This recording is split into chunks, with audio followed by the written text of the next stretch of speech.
안녕하세요. 크고 다른 야망의자 크다야. 누군가에게 꿈과 희망이 되는 크다야입니다. 혹시 학창 시절의 국어 선생님을 기억하십니까?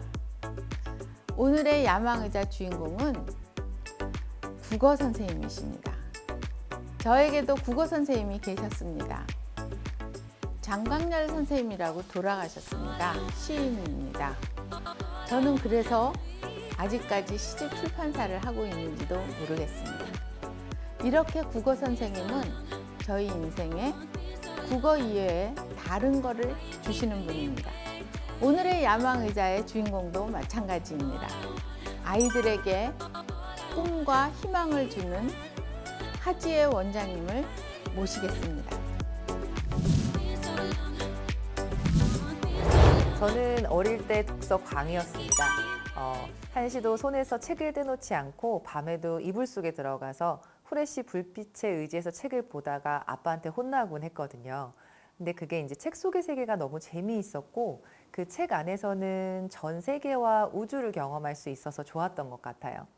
제가 학원 강사가 된 건 20살 때부터였는데요. 벌써 20년이 넘었는데 제가 학원 강사를 처음 시작할 때 어느 학생이 시험지를 보고만 있으면서 가만히 그 시험지를 보고만 있는 거예요. 그래서 잘 모르겠다는 이야기를 하면서 시무룩하게 앉아있길래 제가 옆에 앉아서 그냥 본문을 읽어줬어요.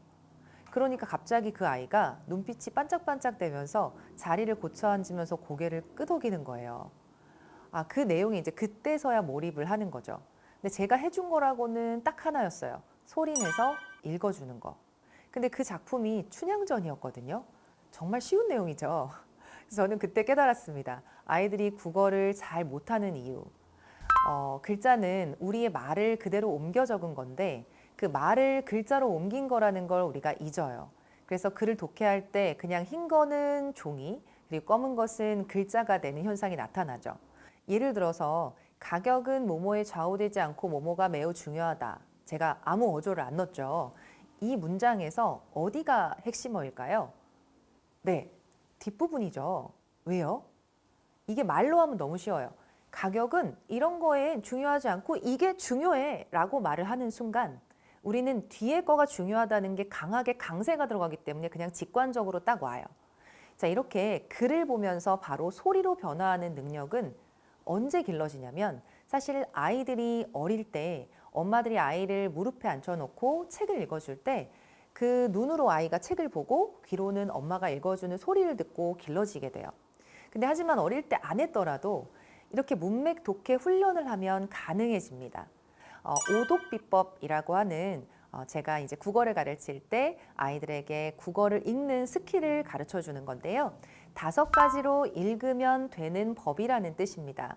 자, 그건 5가지로 글을 읽는 방법을 제가 제시해 주는 건데요. 설명문이나 논설문을 비문학이라고 하고 시나 소설 등을 이제 문학이라고 합니다. 비문학이나 문학을 읽을 때 구조독해다 뭐다 방법이 많고 저도 구조독해를 가르쳐요. 근데 가장 중요한 것은 문맥 독해입니다. 문맥을 통해서 핵심을 파악하는 것, 그리고 글쓴이가 강조하는 강조점을 파악하는 것, 그것이 바로 글 읽는 능력입니다. 자, 비문학을 읽을 때도 이렇게 문맥 독해를 하지만 이게 문학에도 적용이 됩니다. 자, 이육사의 교목이라는 시에 보면 푸른 하늘에 닿을 듯이 낡은 거미집 휘두르고 이런 구절들이 나와요. 여기도 문맥을 보면 금방 의미를 파악할 수 있습니다. 서술어나 수식어를 보는데 특히 서술어가 중요합니다. 푸른 하늘에 닿고 싶다는 것은 추구하는 것이기 때문에 긍정적인 시어가 되고요. 낡은 거미집은 휘둘러 없애야 하는 것이기 때문에 부정적인 시어가 되겠죠. 이런 걸 시어의 함축적 의미라고 합니다. 정말 쉬운데 많은 학생들이 이 간단한 원리를 몰라서 문제를 풀 때 그리고 글을 읽을 때 어디를 봐야 할지 몰라서 우왕좌왕하다가 틀리고 말죠. 정확하게 답의 근거가 되는 부분이 사실 글에 모두 있어요.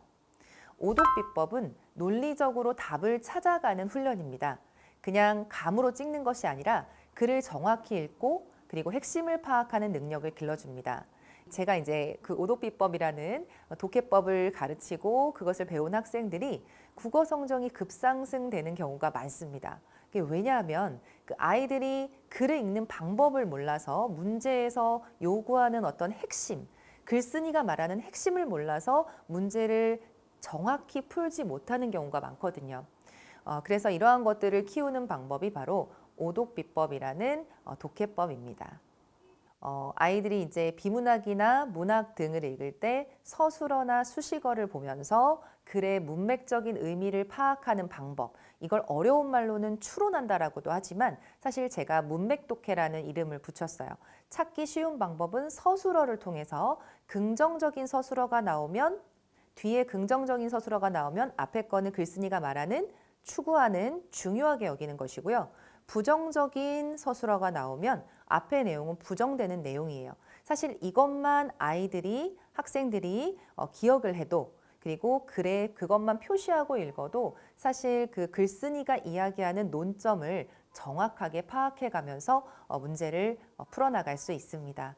사실 이 오독비법이라는 독해법은 제가 어릴 때 책을 읽을 때 아주 긴 글을 읽을 때 빠르게 속독을 하면서 읽을 때 어느 단어들을 보고 어떻게 그 핵심어들을 파악해내는지를 굉장히 그 반추해 가면서 그 기억을 더듬어서 만들어낸 방법이에요. 이 이외에도 오독비법을 통해서 글을 읽는 방법들은 여러 가지 스킬들이 있지만 가장 중요한 핵심적인 문맥독해 부분만 제가 말씀을 드렸습니다. 우리 학생들이 지금 제가 말씀드린 이런 오독비법의 문맥독해 부분을 통해서 글을 읽는 데 많은 도움이 되었으면 좋겠습니다. 감사합니다.